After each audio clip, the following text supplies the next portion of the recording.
క్రీస్తునందు ప్రియులారా, మీకు శుభములు వందనములు తెలియజేస్తున్నాను. అనుదిన ధ్యానమునకు స్వాగతం. అపోస్తలుడైన పౌలు హెబ్రీయులకు రాసిన పత్రిక చివరి అధ్యాయమైన 13వ అధ్యాయం ఈ దినం మన ధ్యానాంశంగా ఉంది. ప్రారంభపు వచనాల్లో పౌలు సంఘానికి ఇస్తున్నటువంటి కొన్ని మారల్ డైరెక్షన్స్ మీ మధ్యలో ఉంచడానికి ఇష్టపడుతున్నాను. మొదటి వచనం నుండి, సహోదర ప్రేమ నిలవరముగా ఉండనీయుడి, ఆదిత్యము చేయ మరవకుడి, దాని వలన కొందరు ఎరుగకయే దేవదూతలకు ఆదిత్యము చేసిరి. మీరును వారితో కూడా బంధింపబడినట్లు బంధకములోనున్న వారిని జ్ఞాపకం చేసుకునుడి. మీరును శరీరంతో ఉన్నారు గనక కష్టములు అనుభవించుచున్న వారిని జ్ఞాపకం చేసుకునుడి. ఈ మూడు విషయాల్ని మనం కొద్దిగా ధ్యానం చేద్దాం. మొదటగా ప్రేమ. అయితే సహోదర ప్రేమ నిలవరముగా ఉండనీయుడి అంటే ఇంతలో కనబడి అంతలో మాయమయ్యే నిర్జలమైనటువంటి మేఘము వలె కాక, లేదా కొంతకాలమే నిలిచి ఉండేటువంటి ఈ లోక సంబంధమైనటువంటి ప్రేమ కాక, కాస్త క్రీస్తు ప్రేమను బట్టి, క్రీస్తు యేసు మనసును బట్టి మన సహోదరులను మనము ప్రేమించబద్దులమైనాం. ఇక్కడ విశ్వాస గృహంలో ఉన్న వారందరూ సహోదరులే. అయితే అంతకు మించి మరి ఎక్కువగా సొంత సహోదరుల విషయంలో కూడా, ఎందుకంటే సంఘంలో ఉన్న వారందరినీ కూడా మనం ప్రేమించబద్దులమైనాం. కానీ ఆ పరిధి చాలా పెద్దది. కనీసం ఈ రోజుల్లో మనం గమనిస్తున్నాం, సొంత తల్లిదండ్రులకు పుట్టినటువంటి పిల్లలు, అన్నదమ్ములు, అదేదో పాతకాలపు సామెత ఒకటి నా జ్ఞాపకం వస్తూ ఉంది. పుడుతూ అన్నదమ్ములట, పెరుగుతూ దాయాదులు. దాయాదులు అనే మాటకి ఏంటంటే బంధువులు లేదా రక్త సంబంధికులు అని అర్థం. పుట్టినప్పుడు ఓన్ బ్రదర్స్, అన్నదమ్ములు. అయితే కాస్త పెరిగి పెద్దగా అయిపోయిన తర్వాత వారి మధ్యలో చాలా అగాధం ఏర్పడుతూ, దూరం ఏర్పడుతూ, సరైనటువంటి ప్రేమ లేక, మాట మంతి లేక, ఆ అనురాగము, బాంధవ్యాలన్నీ కూడా తొలగిపోతున్నాయి. దేవుని బిడలుగా, క్రైస్తవులుగా కొనసాగుతున్నటువంటి మనము మరి ముఖ్యముగా, ఎందుకంటే మన దేవుని గురించి మనం ప్రకటిస్తున్నప్పుడు ఆయన ప్రేమమయుడని, క్రీస్తు అంటేనే ఈజ్ ఈక్వల్ టు లవ్. క్రీస్తు అంటేనే ఈ లోకానికి జ్ఞాపకం వచ్చేదే ప్రేమ. ఎందుకంటే సర్వమానవాళిని ప్రేమించి ఆయన అందరి కోసం రక్తం కాచి ప్రాణం పెట్టాడు కదా. కనుక క్రీస్తు అనగా, సిలువ అనగా లోకానికి జ్ఞాపకం వచ్చేది ప్రేమ. యోహాను భక్తుడు తన పత్రికలో 4వ అధ్యాయంలో ఇలా రాస్తున్నాడు, 20-21 వచనాల్లో, ఎవడైనాను నేను దేవుని ప్రేమించుచున్నానని చెప్పి తన సహోదరుని ద్వేషించినడల్లా అతడు అబద్ధికుడవును. తాను చూచిన తన సహోదరుని ప్రేమింపనివాడు తాను చూడని దేవుణ్ణి ప్రేమింపలేడు. దేవుణ్ణి ప్రేమించేవాడు తన సహోదరుని కూడా ప్రేమింపవలన ఆజ్ఞ మనము ఆయన వలన పొందితివి. ఇక్కడ సహోదరుని ప్రేమించాలి అనేది ఏదో వీలైతే, అవకాశాన్ని బట్టి అని గ్రంథస్థం చేయబడలేదు. ఇది కూడా ఒక ఆజ్ఞగా జారీ చేయబడుతుంది. మీరు ఒకరిని ఒకరు ప్రేమించాలని ఈ కొత్త ఆజ్ఞ మీకు రాస్తున్నాను అంటున్నాడు, మరలా జ్ఞాపకం చేస్తున్నాను అంటున్నాడు. ఇది చాలా ప్రాముఖ్యమైనది. క్రైస్తవ పునాది ఇది. తమ సొంత తమ్ముణ్ణి అమ్మివేసినటువంటి యోసేపు సహోదరుల వల్లాగో, లేదా ద్వేషించి తన సొంత తమ్ముని చంపిన కయీనులాగో మనం ఉండకూడదు. యోహాను తన పత్రికలో, మొదటి పత్రికలో 3వ అధ్యాయంలో 10వ వచనంలో అంటున్నాడు, ఆయన మన నిమిత్తము ప్రాణం పెట్టిన గనక దీనివలన ప్రేమ ఎట్టిదని మనం తెలుసుకుంటున్నాం. అంత మాత్రమే కాదు, మన కొరకు క్రీస్తు ప్రాణం పెట్టాడు కనుక మనం కూడా మన సహోదరుల కొరకు ప్రాణం పెట్టబద్దులమైన. ఎంత గొప్ప మాట అండి! ప్రేమించడం చేత కావట్లేదు మనకు, ఇక సహోదరుల కొరకు ప్రాణం పెట్టబద్దులమై ఉన్నాం.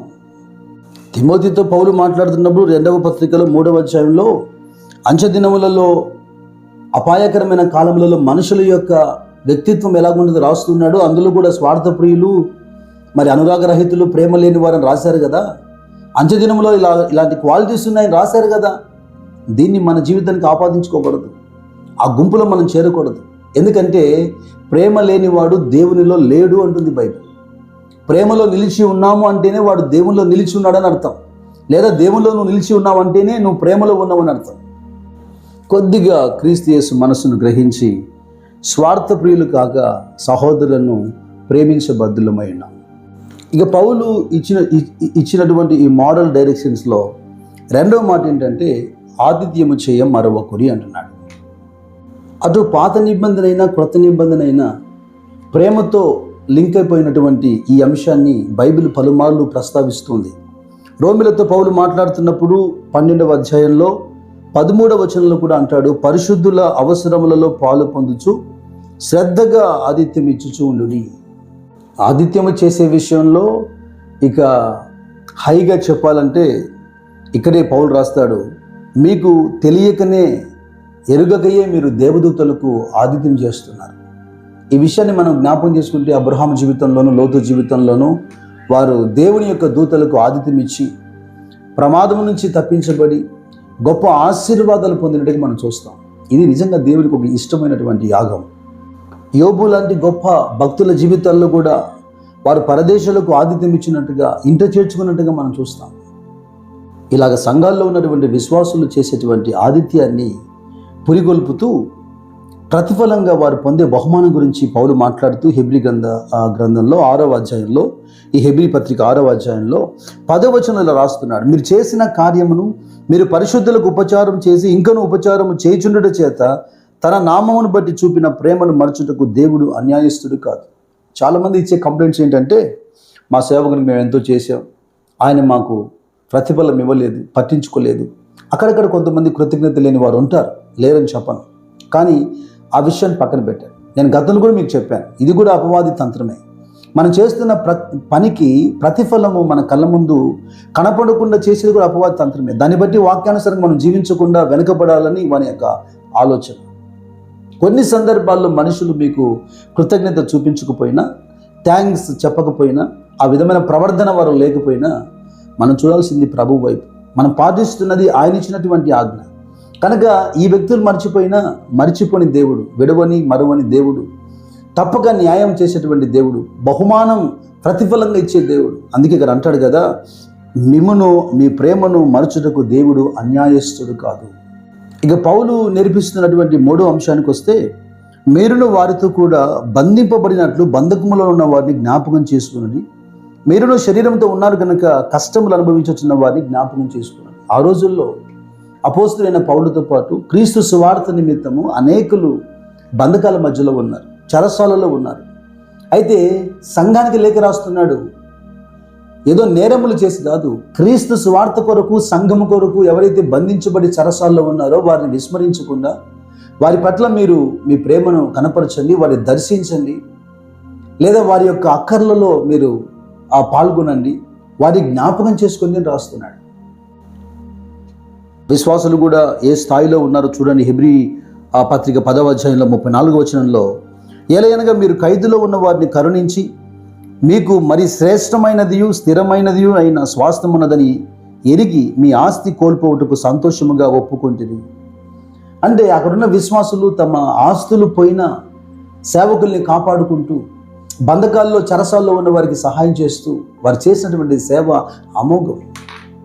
ఒకవేళ ఈ రోజుల్లో కూడా ఆయా రాష్ట్రాల్లో ఇలాంటి కార్యాలు జరుగుతూనే ఉన్నాయి. ఒకవేళ స్థానిక సంఘాల్లో ఇటువంటి అనుభవాలు మీకు ఎదురు రాకపోయినా అక్కడ మరొక మాట జోడిస్తూ ఉన్నాడు, కష్టములలో ఉన్న వారిని మీరు జ్ఞాపకం చేసుకోండి. మీలాగా వారిలాగా మీకు కూడా శరీరాలు ఉన్నాయి కనుక బంధకాల్లో ఉన్నవాడిని చూస్తున్నప్పుడు మనం కూడా బంధకాల్లో ఉన్నామనంతగా ఫీల్ అయిపోయి, ఎందుకంటే మనం కూడా అటువంటి శరీరాలు కలిగి ఉన్నామని వారి మనం జ్ఞాపకం చేసుకోవాలంటే. యెషయా గ్రంథకర్త 58వ అధ్యాయంలో 7-8 వచనాలు ఏం చెబుతున్నాడు? ఉపవాసం చేయొద్దని చెప్పట్లేదు, కానీ ఇంకా ఉపవాసము కంటే గొప్పగా ఇదే కదా ఉపవాసం అన్నట్టుగా కొన్ని మాటలు రాస్తున్నాడు. నీ ఆహారం ఆకలి కొన్న వానికి పెట్టుటయు, నీ రక్త సంబంధికి ముఖము తిప్పకొనుటయు, దిక్కుమాలిన బీదలను ఇంట చేర్చుకున్నటయు, వస్త్రహీనుడు నీ కనబడినప్పుడు వానికి వస్త్రం ఇచ్చుటయు, ఇదే కదా నాకు ఇష్టమైన ఉపవాసం అంటున్నాడు. ఇక్కడ దీన్ని బట్టి మనకి ఏమర్థమవుతుందంటే, కేవలం ప్రసంగాలు చేయడం కాదు, ప్రార్థనలు చేయడం కాదు, మనలో ఉన్న ప్రేమను క్రియల ద్వారా మనము చూపించాలి. చివరిగా గలతీ పత్రిక 6వ అధ్యాయము 9వ వచనం చూద్దామా? మనం మేలు చేయట యందు విసుగక యుందుము, మనము అలయక మేలు చేసిన నేమి తగిన కాలమందు పంట కోతుము. కాబట్టి మనకు సమయం దొరికిన కొలది అందరి ఎడలను, విశేషముగా విశ్వాస గృహమునకు చేరిన వారి ఎడలను మేలు చేయుదుము. కొంతమంది అంటుంటారు, ఇది మన వల్ల అయ్యే పని కాదు, దేవుడు వచ్చేంత వరకు మరి బైబిలే చెబుతుంది కదా, ధనవంతులు ఉంటారు, పేదలు ఉంటారు. ఏ విధంగా శీతాకాలం ఎండాకాలం ఉందో అలాగనే ఇవన్నీ జరుగుతూనే ఉంటాయి. నిజమే, అందరినీ మనం రీచ్ కాలేకపోవచ్చు. పౌలు ఏదంటున్నాడు, సమయం ఉన్న కొలది అందరి ఎడల మీరు అటువంటి మనసు కలిగి ఉండండి. ఇది ఈ 3 అంశాలు: ప్రేమ కలిగి ఉండండి, ఆతిథ్యం చేసే మనసు కలిగి ఉండండి, మరి బంధకములలో కష్టములలో ఉన్న వారిని జ్ఞాపకం చేసుకోండి. ఒకవేళ అందరినీ రీచ్ కాలేకపోతున్నారు, కనీసం విశ్వాస గృహంలో అంటే మీ స్థానిక సంఘంలో ఉన్న పేదలు ఉంటారు, పేద పిల్లలు ఉంటారు, విధవరాలు ఉంటారు, వారి గురించైనా మీరు ఆలోచన చేయండి, వారి అక్కర్లోనైనా మీరు పాలు పొందండి అని జ్ఞాపకం చేస్తున్నాడు. ఎందుకంటే తగిన సమయంలో దేవుడు తప్పక మీకు ప్రతిఫలం ఇస్తాడు, మంచి పంట మనం కోయగలుగుతాం. ప్రార్థన చేద్దాం. పరిశుద్ధుడా, జీవంగల దేవ యేసుక్రీస్తు ప్రభువా, పౌలు సంఘానికి నేర్పిస్తున్నటువంటి ఈ మంచి moral life or moral directions ఒక 3 విషయాలు మా ముందు మీరు పెట్టారు. స్తోత్రాలు. నిజంగా ప్రభువా, శ్రేష్టమైనది నిలిచిపోయేది ప్రేమే గనక, మీరు మమ్మల్ని ప్రేమించారు కనుక ఉచితంగా మేము ప్రేమించబడ్డాం, పాపము నుండి శాపం నుంచి విడిపించబడ్డాం, గొప్ప రక్షణతో మేము నింపబడ్డాం, అనేక ఈవులు ఆశీర్వాదాలు మేము పొంది ఉన్నాం కనుక మేము కూడా మా సహోదరులను ప్రేమించే బద్దులమై ఉన్నాం. ప్రభువా, క్షమించి మా సహోదరులను, విశ్వాస గృహంలో ఉన్న వారందరినీ మేము ప్రేమించే బద్దులమైనాం. అంత మాత్రం కాక ఆయా పరదేశాలకు ఆతిథ్యం ఇచ్చేవారిగా, లేదా సమయాన్ని బట్టి ప్రభువా మరి ఆతిథ్యం చేసే విషయంలో వెనకంజ వేయకుండా వాక్యానుసారంగా ఇదిగో దేవదూతలకి మేము ఆతిథ్యం ఇస్తున్నాం అన్న రీతిలో మేము పరిశుద్ధుల పట్ల మంచి మనసు కలిగి ఉండేది మీరు మాకు సహాయం చేయండి. ఎందుకంటే మీరు మర్చిపోయే దేవుడు కాదు, అన్యాయస్తుడైన దేవుడు కాదు, ప్రతిఫలం ఇచ్చే గొప్ప దేవుడిగా ఉన్నారు. నీకు స్తోత్రాలు నాయన. మరి బంధకాల్లో ఉన్నవారు, క్రీస్తు పక్షాన పోరాడుతూ చెరసాలలో ఉన్నవారు, అంత మాత్రం కాక శరీర సంబంధమైన శ్రమలో ఉన్నవారిని మేము కూడా అటువంటి మరి బంధకాల్లో లేదా అటువంటి శరీరాలను మేము కలిగి ఉన్నాం కనుక వారి పట్ల మంచి మనసు కలిగి ఇదిగో క్రీస్తు నియమాన్ని సంపూర్ణం చేస్తూ మరి ఎక్కువగా విశ్వాస గృహంలో ఉన్నవారి పట్ల మనసు కలిగి మరి తగిన కాలం వరకు ఆ పంట కోసేంత వరకు మేలు చేస్తూ విసుగగా ముందుకు సాగునట్లుగా మా కృపా భాగ్యం దయచేయమని యేసునామములో ప్రార్థించి వేడుకుంటున్నా పరలోకపు తండ్రి. Amen, amen.